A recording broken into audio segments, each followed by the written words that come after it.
बिस्मिल्लाहिर्रहमानिर्रहीम। अस्सलाम वालेकुम नाज़रीन, आप यूट्यूब चैनल देख रहे हैं। मैं इमरान खान हूँ। बड़ी खबरें हैं। सबसे पहले तो ये कि पाकिस्तान तहरीक इंसाफ का, जैसा कि मैंने आपको कहा था कि वो इंटरनेशनल और नेशनल मीडिया के सामने धांधली के इशू को बहुत बड़े पैमाने पर उठाने वाले हैं।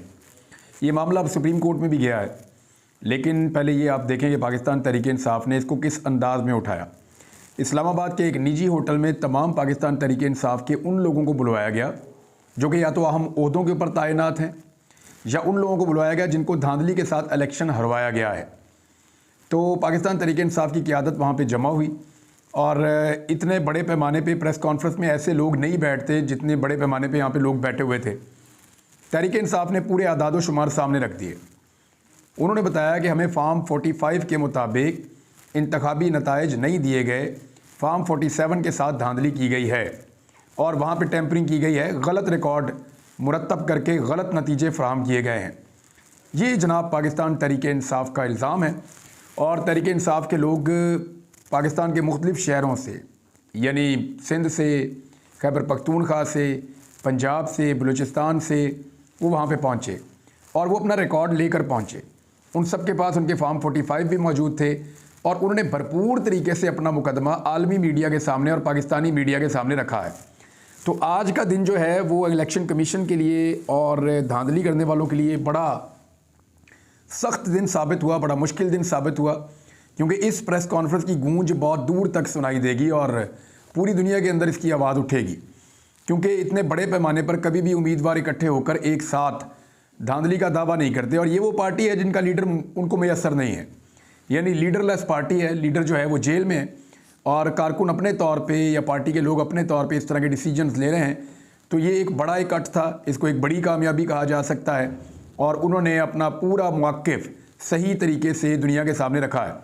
मुख्तलिफ़ लोगों ने मुख्तलिफ़ स्टेटमेंट दिए, लेकिन उसका लुब्बे लुबाब ये है कि पाकिस्तान तहरीक इंसाफ का कहना है कि हमारे पास जो टोटल नशिस्तें थीं वो 179 हैं, यानी 179 हमारी टोटल सीटें होनी चाहिए फार्म 45 के मुताबिक।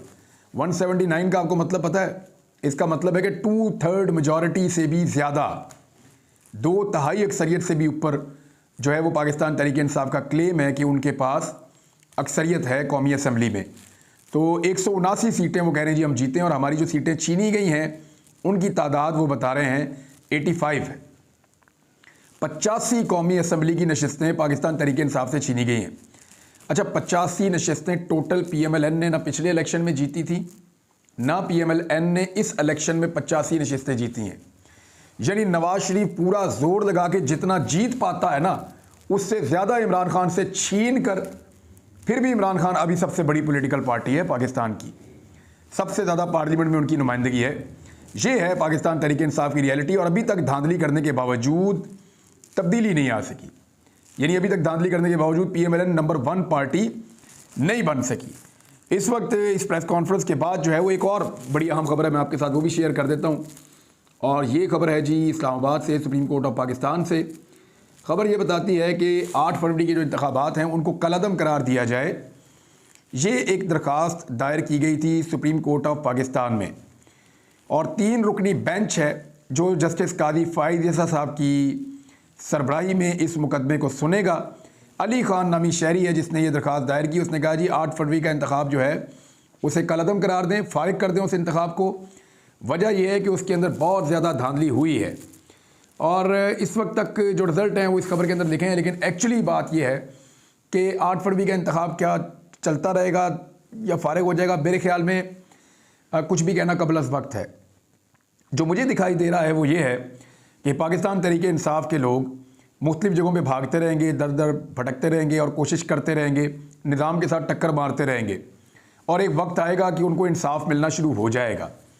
देखिए, मैं कभी भी मायूस नहीं होता, और अदलिया से तो बिल्कुल मायूस नहीं होता। देर ब देर आपको इंसाफ मिल जाता है। अभी मिलना ज़रा मुश्किल है, आने वाले दिनों में मिल जाएगा।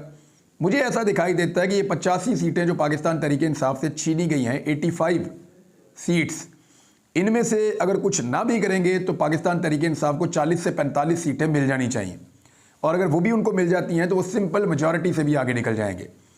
तो इस सूरत हाल का फ़ायदा पाकिस्तान तहरीक इंसाफ को वफाक में होगा और शहबाज शरीफ की हुकूमत गिर सकती है। लेकिन ये फ़ैसले कब होंगे, कैसे होंगे, इस बारे में भी कुछ भी नहीं कहा जा सकता। पाकिस्तान पीपल्स पार्टी और PMLN मिलकर हुकूमत बना रहे हैं, इसके ऊपर भी मैं बात करता हूँ। फजलुर रहमान साहब का जो स्टेटमेंट है उसमें फजलुर रहमान साहब ने एक तरदीद भी की है, यानी उन्होंने कल कहा था कि जनरल बाजवा और जनरल फैज़ हमीद साहब के कहने के ऊपर हम सारी जमातें मिलकर तहरीक-ए-एतमाद लाए थे और हमने इमरान खान की हुकूमत ख़त्म की थी। उनका कहना था कि ये फ़ैसला बंद कमरों में हो चुका था कि इमरान खान की हुकूमत ख़त्म की जाएगी। हमारी सियासी जमातों ने सिर्फ इस किए हुए फ़ैसले के ऊपर, उस दौर की एस्टेब्लिशमेंट ने जो फ़ैसला किया था उसके ऊपर हमने सिर्फ मोहर लगाई थी, उसकी हमायत करके। एक्चुअली ये सब हो चुका था। फजलुर रहमान साहब आहिस्ता आहिस्ता खुल रहे हैं। उन्हें शिकवा शायद इस बात का है कि उनको वो सहूलतकारी नहीं दी गई जो नवाज शरीफ साहब को दी गई है। उन्हें शायद शिकवा इस बात का है कि वो जहन बना चुके थे कि शायद वो सदर पाकिस्तान बनेंगे, लेकिन वो नहीं बन पाए। बहुत बड़ा एहतजाज भी किया है मुख्तलिफ जमातों ने, और ये एहतजाज हुआ है हाईवे के ऊपर M9 पे। बहुत बड़ी तादाद में वहाँ पे मुजाहिरीन मौजूद थे धांधली के ख़िलाफ़। तो धांधली के ख़िलाफ़ आज 2 बड़े इवेंट हुए हैं। एक इवेंट जो धांधली के ख़िलाफ़ हुआ है वो M9 के ऊपर हुआ है मोटरवे पे, और वहाँ पे जुमे की नमाज के जो मनाजिर हैं वो ऐसा लगता है बहुत बड़ी तादाद में लोग हैं, तो लोग लाजमन जब उनके साथ धांधली होगी तो लोग सड़क पे आएंगे ना। और दूसरा जो है वो पाकिस्तान तहरीक इंसाफ की एक प्रेस कॉन्फ्रेंस है। इसके बाद तहरीक इंसाफ ने अनाउंस भी कर रखा है कल के दिन के लिए कि वो एक बड़ा एहतजाज करेंगे मुल्क भर में धांधली के ख़िलाफ़। तो आज उन्होंने अपना मौक़िफ़ जो है वो कौम के सामने रखा है, ना सिर्फ कौम के सामने बल्कि दुनिया के सामने रखा है आलमी मीडिया के ज़रिए से। अब आ रहे हैं पीपल्स पार्टी ने क्या मांगा। पीपल्स पार्टी जो है वो चाहती है कि चेयरमैन सेनेट उनका अपना बन जाए, यानी यूसुफ रज़ा गिलानी साहब अगर कौमी असम्बली की नशिस्त रखते हैं तो फिर वो स्पीकर कौमी असम्बली बन सकते हैं, लेकिन उन्हें शायद ये कहा गया है कि आप चेयरमैन सेनेट की तैयारी करें। वो चेयरमैन सेनेट बनेंगे, कौमी असम्बली की नशिस्त छोड़ेंगे। वैसे भी वो सीट धांधली ज़दा सीट करार दी जा रही है पाकिस्तान तहरीक इंसाफ की जानिब से, वहाँ दोबारा इलेक्शन हो जाएगा। और जो स्पीकर कौमी असम्बली वाला मामला है वो भी पाकिस्तान पीपल्स पार्टी चाहती है उनको मिले, और इस पर वो खुर्शीद शाह साहब को शॉर्ट लिस्ट कर चुके हैं। अब देखते ये हैं कि PMLN अयाज सादिक साहब की कुर्बानी देती है या नहीं देती, क्योंकि अयाज सादिक साहब को खुश रखने के लिए उन्होंने शेख रोहेल असगर साहब की कुर्बानी तो दे दी है PMLN ने। अब फजलुर रहमान साहब ने पहले जो स्टेटमेंट दिया था वो मैंने आपको बताया, वो ये था कि जनरल बाजवा जनरल फैज़ साहब के कहने पे उन्होंने ये किया, लेकिन उसके बाद उन्होंने अपना स्टेटमेंट बदला। उन्होंने कहा जी मैंने जनरल फैज़ का नाम गलती से ले लिया था, एक्चुअली वो उनके बाद आने वाले जो थे वो उनका नाम मुझे लेना था। तो उनके बाद आने वाले आप सब जानते हैं कि मौजूदा जो DGISI हैं उनके ऊपर फजलुर रहमान साहब का ये एलिगेशन है, और उनका ये कहना है कि ये सारा कुछ जो हुआ इमरान खान के ख़िलाफ़ तहरीक-ए-एतमाद का मामला, इस मामले के अंदर इस्टेब्लिशमेंट इन्वॉल्व थी, और इमरान खान साहब का जो मौक़िफ़ है कि उनको निकाला गया और ये फ़ैसले बंद कमरों में हुए, तो फजलुर रहमान साहब ने उस मौक़िफ़ के ऊपर स्टैंप कर दिया। वो ये कह रहे हैं कि बिल्कुल ठीक कह रहे हैं इमरान खान, और वो इसकी जस्टिफिकेशन ये दे रहे हैं कि अगर उस वक्त मैं बात ना मानता उस वक्त की एस्टेब्लिशमेंट की, तो होता ये कि ये कहा जाता कि फजलुर रहमान इमरान खान को बचा रहा है। तो अभी फजलुर रहमान साहब के साथ खुद क्योंकि हालात बहुत पतले हो गए हैं, सिंध में उनके खिलाफ धांधली हुई है बहुत बड़ी, उनको ये लगता है, और खैबर पख्तूनख्वा में उनको जितवाया भी नहीं गया, तो उनकी शिकायत का अंबार बहुत बड़ा है। उनका बेटा जो है वो अभी भी चंद पोलिंग स्टेशंस के नतीजे का इंतज़ार कर रहा है कि शायद वो सीट मिल जाए। देखते हैं फजलुर रहमान साहब को सीट मिलती है या नहीं मिलती।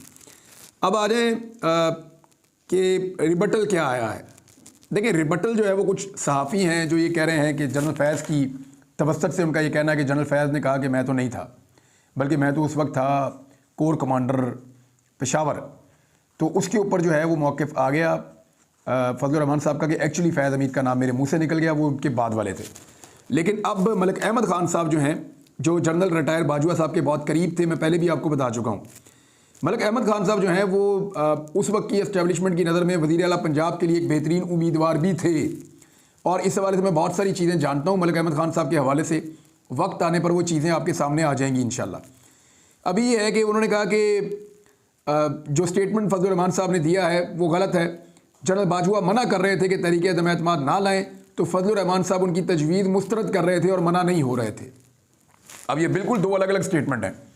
फजलुर रहमान साहब कह रहे हैं कि मुझे जनरल साहब ने कहा था, हम सबको कहा था, उनके कहने पे हमने ये कर दिया। अहमद खान ये कह रहे हैं कि नहीं, बल्कि उन्होंने मना किया था, उनके मना करने के बावजूद हमने ये कर दिया, और फजलुर रहमान साहब ने इसको लीड किया। फजलुर रहमान साहब पे एक इल्ज़ाम राना सनाउल्लाह साहब ने भी लगाया।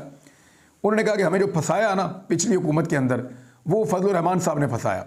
यानी हमारा कोई इरादा नहीं था वो हुकूमत लेने का, लेकिन फजलुर रहमान साहब ने हमारे गले में वो हुकूमत डाली जो पीडीएम की हुकूमत थी। लेकिन मुझे तो दिखाई दे रहा बड़े शौक से शहबाज शरीफ साहब ने प्रोमोज बनवाए थे, राणा सनाउल्लाह साहब बड़े शौक से आके इक़्तिदार में बैठे थे और इन लोगों ने अवाम का जूस निकाल दिया। इस कदर इन्होंने महंगाई की, इस कदर पाकिस्तान के हालात ख़राब किए, इस कदर जुल्म और बर्बरियत की, उसकी इंतहा पाकिस्तान में कभी हमने इस कदर हमने जुल्म नहीं देखा था और इतनी महंगाई और मईशत की इतनी तबाही हमने कभी नहीं देखी थी जो पीडीएम ने उन 16-18 महीनों के अंदर कर दी थी। अब एक और ख़बर है वाइट हाउस की जानिब से, क्योंकि इमरान खान साहब ने कल एक स्टेटमेंट दिया था। उन्होंने कहा था कि अमेरिका को इसके ऊपर नोटिस सख्त लेना चाहिए और मौक़िफ़ अपनाना चाहिए कि पाकिस्तान के अंदर शदीद तरीन धांधली हुई है। तो अब जो खबर आ रही है वो ये है कि अमेरिका ने इसका सख्त नोटिस लिया है। तर्जुमान वाइट हाउस जॉन कर्बी ने बयान में कहा है कि आलमी मुबस्सरीन इस वक्त भी पाकिस्तान में मौजूद हैं और उन्होंने वोटों की गिनती और उसके अमल के ऊपर नज़र रखी हुई है। इस बारे में मज़ीद कुछ नहीं कहूँगा। जॉन कर्बी ने पाकिस्तानी इंतखाबात में वोटर्स को दबाव में लाने और मुबैना धांधली के इल्ज़ामात पर तशवीश का इजहार करते हुए कहा कि अमेरिका इस सूरत हाल को बहुत करीब से देख रहा है। अमरीकी महकमे खारजा एक से ज़ायद बार पाकिस्तानी आम इंतखाबात के दौरान धांधली के इल्ज़ामात की तहकीकात का पहले ही मुतालबा कर चुका है और बरतानिया भी ये मुतालबा कर चुका है। यूरोपीय यूनियन भी ये मुतालबा कर चुका है कि लेवल प्लेइंग फील्ड दी जाए। अमेरिका बारहा पाकिस्तान से मुतालबा कर चुका है धांधली के इल्ज़ामात के हवाले से कि तहकीकात की जाएँ। दूसरी जानिब यूरोपीय यूनियन और बरतानिया भी यही मुतालबात कर चुका है। ऑस्ट्रेलिया और कनाडा में भी आवाज़ें उठ रही हैं। तो दुनिया भर में पाकिस्तान के जो इंतखाबी अमल है उसके ऊपर, उसकी शफाफियत के ऊपर सवालिया निशान लगा हुआ है। पाकिस्तान इन इल्ज़ामात को मुस्तरद कर चुका है। रियासत पाकिस्तान की जानिब से कहा गया कि नहीं, यहाँ पे इंतखाबात जो हैं वो ठीक हुए हैं। अब एक खदशा ये है कि अगर आलमी सतह पे इन इंतखाबात को मुस्तरद कर दिया जाता है या पाकिस्तान में आने वाली हुकूमत के मैंडेट को तस्लीम नहीं किया जाता तो ये एक और अजीब सूरत हाल होगी। लेकिन मुझे ये होता हुआ दिखाई नहीं दे रहा। मेरे ख्याल में पाकिस्तान की अदलिया रफ्ता रफ्ता इंसाफ की तरफ बढ़ेगी और आहिस्ता आहिस्ता जो उम्मीदवार जीते हैं उन्हें उनकी सीटें वापस मिलना शुरू हो जाएंगी और एक इन हाउस बड़ी तब्दीली हम देखेंगे आने वाले महीनों में पाकिस्तान के अंदर। ये बिल्कुल मुमकिन है, नामुमकिन बिल्कुल नहीं है। अब वाइट हाउस के स्टेटमेंट के बाद इमरान खान साहब की अपीलों के हवाले से एक बड़ी अहम डेवलपमेंट है। इमरान खान साहब के खिलाफ 3 बड़े मुकदमात के फैसले सुनाए गए थे। एक साइफर वाला, एक जो है वो तोशाखाना वाला और एक इद्दत वाला केस। इन तीनों में इमरान खान साहब को 30 साल से ज़ायद कैद की सज़ा सुनाई गई थी। अब इन मुकदमात में मैंने आपको बताया था कि इसमें जिस अंदाज़ में ये ट्रायल चला है इसमें बहुत सारी गलतियां हैं। ये फ़ैसले गलतियों से भरे पड़े हैं और शफाफ ट्रायल के जो तमाम तकाज़े होते हैं वो पूरे नहीं हुए। तो ये अपीलों के अंदर फारिग हो जाएंगे। अब बाकायदा पाकिस्तान तहरीक इंसाफ की जानिब से अपने बानी चेयरमैन के हवाले से हाई कोर्ट इस्लामाबाद का जो है वहाँ पर अपीलें दायर कर दी गई हैं और लतीफ़ खोसा ने इमरान खान के तोशाखाना और दीगर जो केस हैं साइफर वाला और इद्दत वाला, उनमें अपीलें दायर करने की उन्होंने तस्दीक भी कर दी है और ये मुकदमात जो हैं वो आने वाले दिनों में सुने जाएंगे। और मैंने आपसे पहले कहा था कि जब भी ये मुकदमात बड़ी अदालतों के सामने जाएंगे तो वहाँ पे मौजूद मुअज़्ज़िज़ जज साहिबान वो अगर दबाव में नहीं आए, और अदलिया के ऊपर तो हमेशा पाकिस्तान जैसे मुल्कों में दबाव रहता है, अगर वो दबाव को झेल गए तो फिर इमरान खान साहब की ये सज़ाएँ ख़त्म हो जाएंगी। वैसे भी टारगेट अचीव हो गया जो इन सज़ाओं के पीछे था कि लोगों को मायूस किया जाए, लोग वोट डालने के लिए ना निकले, तो ये उल्टा ही काम हो गया। लोग इतनी बड़ी तादाद में निकले कि इलेक्शन के 10 दिन बाद भी कोशिश की जा रही है कि कुछ भी करके वोटों को इधर से उधर किया जाए।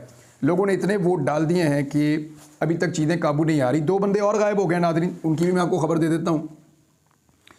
एक तो ब्रिगेडियर साहब हैं, ब्रिगेडियर घुमन साहब, और ये नौमुंतखब रुकन कौमी असम्बली हैं असलम घुमन साहब। इन्होंने पाक फ़ौज में खिदमात सर अंजाम दी हैं, ग़ालिबन ये ISI में भी रहे हैं। तो ब्रिगेडियर रिटायर्ड असलम घुमन साहब ने इलेक्शन जीता था और उनकी जीत का नोटिफिकेशन भी जारी हो गया था। बकौल इनके करीबी लोगों के इनके ऊपर दबाव था कि ये IPP को ज्वाइन कर लें, तो इन्होंने ज्वाइनिंग नहीं दी। उसके बाद इनको अगवा कर लिया गया है। ये अब गायब हैं, इनके बारे में किसी को कुछ पता नहीं कि ये कहाँ चले गए हैं। अब 2 चीज़ें हैं, या तो ये बर्दाश्त करेंगे या फिर ये एक प्रेस कॉन्फ्रेंस करेंगे और किसी और पॉलिटिकल पार्टी को ज्वाइन कर देंगे पाकिस्तान तहरीक इंसाफ को छोड़कर। एक और जो खबर है वो ये है कि अहमद रशीद भट्टी साहब, ये बड़े ज़बरदस्त आदमी हैं। इन्होंने CSS किया था और यानी इनके ऊपर पहले टॉर्चर भी हुआ, इनके ऊपर बड़ी अजीब सूरत हाल का ये सामना करते रहे और काफ़ी पढ़े लिखे इंसान हैं। इन्होंने मुकाबले का इम्तिहान पास किया था और चंद साल उन्होंने नौकरी भी की थी CSS करने के बाद। लेकिन ये अपने नज़रियात के हाथों, क्योंकि बड़े नज़रियाती इंसान हैं और बड़े साफ़ इंसान हैं, तो इनको लगा कि मैं यहाँ पे रहकर इस सिस्टम का हिस्सा बन जाऊँगा, मैं इस सिस्टम को ठीक करने के लिए कोई काम करता हूँ। तो ये वो आदमी है जिसने अपनी नौकरी CSS वाली जो है उसको कुर्बान किया और पाकिस्तान को ठीक करने के लिए सियासत में कदम रखा। अब इसको भी गिरफ़्तार कर लिया गया है और इस शख्स के मुंह के ऊपर जिस तरह कपड़ा लपेट के इसको पेश किया गया, ये तो एक तौहीन आमेज़ सलूक है। लेकिन अब मुख्तलिफ लोग जो हैं वो इसके ऊपर आवाज़ उठा रहे हैं। उम्मीद है कि मियाँ अली अशफाक वो इनका केस लड़ेंगे, क्योंकि मियाँ अली अशफाक की बचपन की दोस्ती भी है भट्टी साहब से, और ये भट्टी साहब मैं जानता हूँ बड़े अच्छे इंसान हैं। मैं 2 दिन पहले इनके भाई के साथ मौजूद भी था और बातचीत हो रही थी कि बड़ी मुश्किलों से नतीजा हासिल किया उन्होंने, क्योंकि इन्होंने इलेक्शन जीता है नवाज शरीफ के घर से। यानी रायविंड जो है नवाज शरीफ का जो घर है, फार्म हाउस है, उसके चारों तरफ से इन्होंने वोट हासिल करके कामयाबी हासिल की है और नवाज शरीफ साहब को उनके घर के अंदर घुसकर इस शख्स ने शिकस्त दी है। अब उसका ये गुस्सा है कि जब इनको पकड़ा गया तो उसके बाद इनके सर के ऊपर, इनके मुंह के ऊपर कपड़ा चढ़ाकर इनको पुलिस घसीट कर लेकर जा रही है। ये मनाजिर आपके सामने हैं। ये बहुत अफसोसनाक है।